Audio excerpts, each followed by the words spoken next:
mengapa UGM tidak lagi membuka D3? Ini penjelasannya. Jadi di dunia kerja dikenal piramida dunia kerja.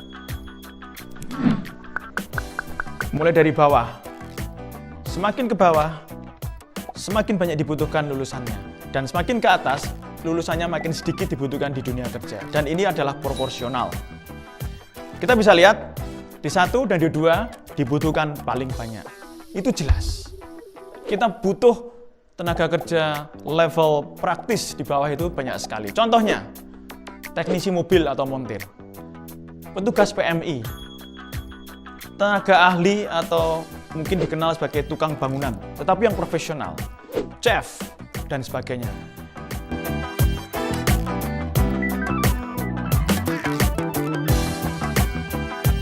Indonesia membutuhkan banyak sekali tenaga kerja seperti ini.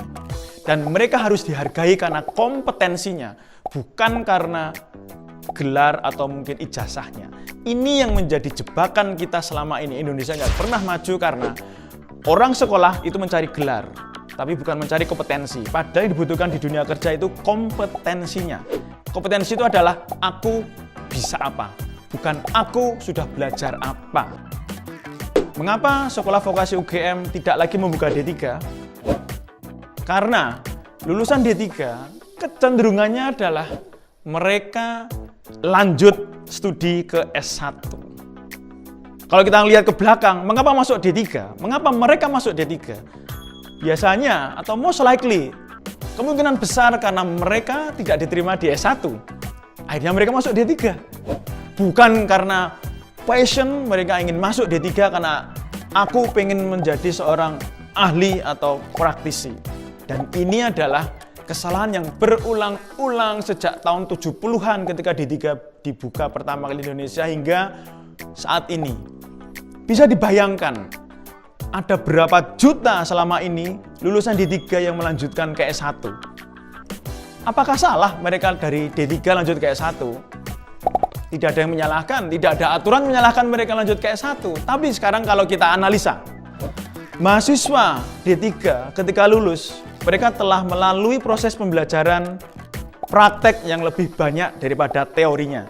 Ketika mereka lulus D3, biasanya mereka lanjut ke S1 atau sebagian dari mereka bekerja dulu dan akhirnya mereka lanjut nanti ke S1.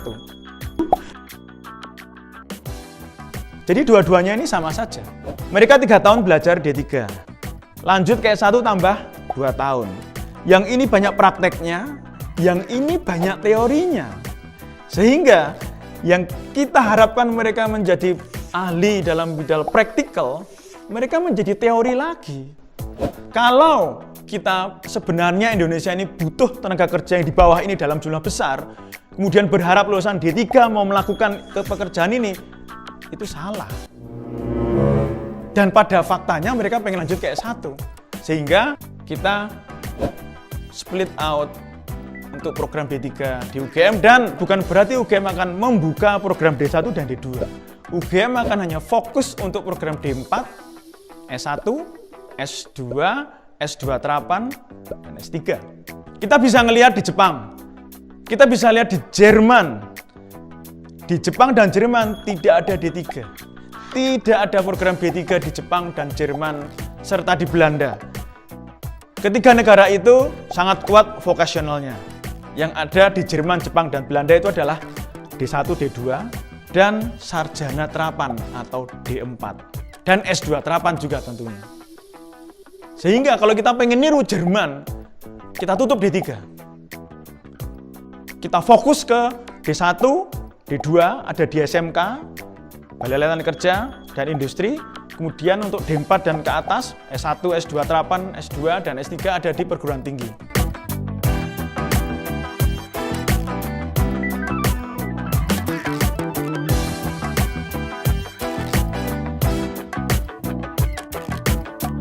Ketika semua prodi D3 berubah menjadi D4. D4 seperti apa yang harus kita desain? D4 itu tidak akan mencetak tenaga operator atau teknisi. D4 itu mencetak kreator dan inovator, praktisi, perekayasa teknologi terapan.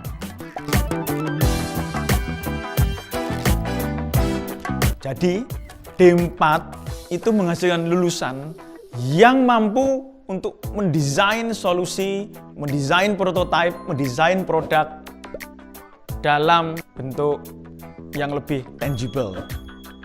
Kita terjemahkan ke dalam kurikulum. Mahasiswa D4, syarat lulusnya adalah satu, tentunya menyelesaikan SKS, itu wajib. Nanti mendapatkan ijazah, SKPI, transkrip, dan sebagainya. Yang kedua, mereka harus memiliki sertifikasi kompetensi di bidangnya. Misalnya welding engineer, product design, rekam medis, dan sebagainya.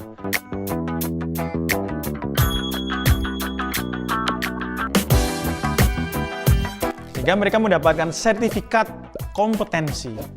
Yang ketiga, mereka diwajibkan untuk menghasilkan prototipe dalam bentuk yang tangible.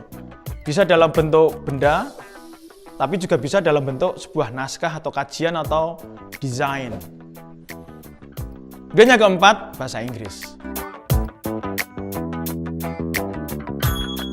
Kombinasi ini akan menghasilkan lulusan D4 atau sarjana terapan yang unggul. Kita bisa bayangkan, seandainya dari seluruh mahasiswa D4 atau sarjana terapan di Indonesia, 10%-nya saja menghasilkan prototipe yang bisa dipatenkan dan bisa dihilirisasi ke industri atau ke masyarakat. Itu akan menghasilkan produk-produk dalam negeri yang akan semakin kreatif dari tahun ke tahun. Kita akan bisa mengurangi kadar impor produk-produk luar negeri kita apabila mahasiswa D4 itu ditargetkan menghasilkan prototipe setiap tahun dan harus dipatenkan. Taruh kata 10% atau mungkin 20% dari seluruh mahasiswa sarjana terapan atau D4 seluruh Indonesia menghasilkan prototipe yang dapat dipatenkan. Dari prototipe itu juga bisa dipublikasikan di jurnal terapan, sehingga dosen-dosen di sarjana terapan mereka akan bisa untuk naik ke profesor. Jadi profesorship mereka itu bukan karena mereka menghasilkan paper, tetapi karena mereka menghasilkan produk yang dipaperkan dan menghasilkan paten.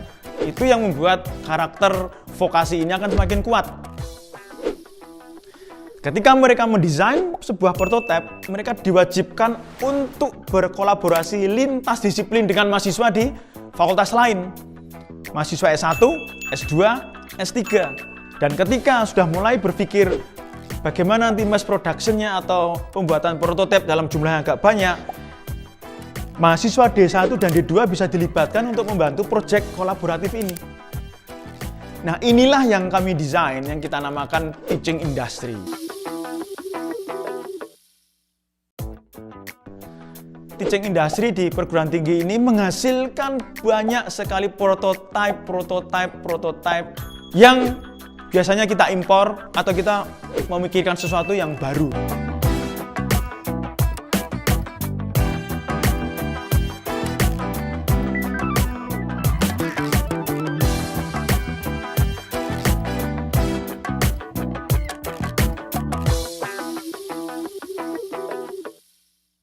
Dari ini semua, bisakah pendidikan kita menghasilkan lulusan yang menciptakan solusi bagi kemiskinan, melompatkan Indonesia naik ke level negara maju atau negara sejahtera, mengangkat kemiskinan ikut naik ke atas, menghasilkan produk nyata.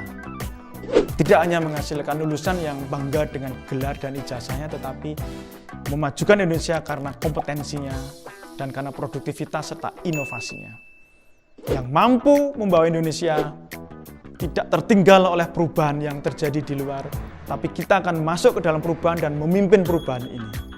Bisakah Indonesia? Bisakah pendidikan di Indonesia seperti itu?